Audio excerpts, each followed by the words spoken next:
Okay, welcome back, Jason, guru of the day. This is information that, something that I often mention as I'm ranting about lead, radon, asbestos, carbon monoxide, etc., is that I'm providing that information not necessarily to make the realtor a home inspector, but to give them some background so that they know when the service provider who is taking care of them, maybe it'll let them know if that guy knows what he's doing or if he's off base somehow.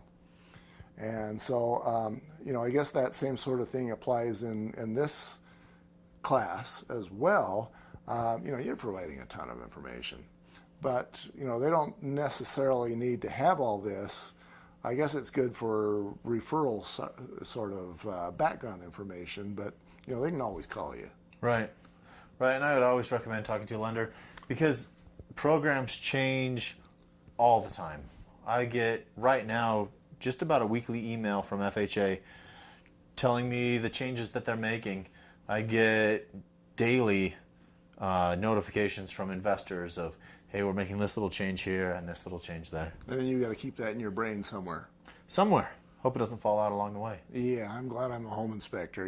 A cockroach today is a cockroach tomorrow. And it doesn't send me any memos, and life is a lot easier for me, I think.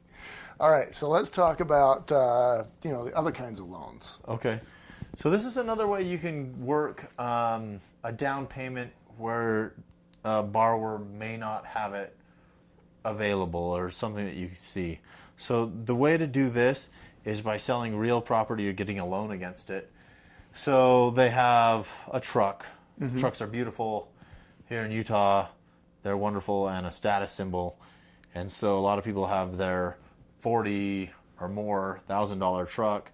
If that thing's paid off, you can get your down payment by getting a title loan on it by going to a local credit union, borrowing the money. Then we would throw that payment into the liability section of the loan, calculate it in the debt to income, and away we go. We have a down payment. They can make all their payments. They get a house. So you wouldn't actually just take the title and say, okay, this is $40,000 that we're keeping, because I'm thinking a truck's going to be a depreciating investment. You would actually require them to go get a loan for whatever they can on the truck and then put that in this account as the down. Exactly. So in the process of a loan, typically lenders will ask for documentation of deposits with an explanation. So we would have this large deposit from the local credit union or auto loan lender and then say this was for this loan on this truck. We would then put the payment in and work that in the ratios. Yeah, and I guess that's important because that's not money that's appearing magically. It's money that appeared from having taken a loan on the truck. Yep. Money that appears magically, I'm sure, disappears magically in the mortgage world. There's the common sense and the mortgage sense.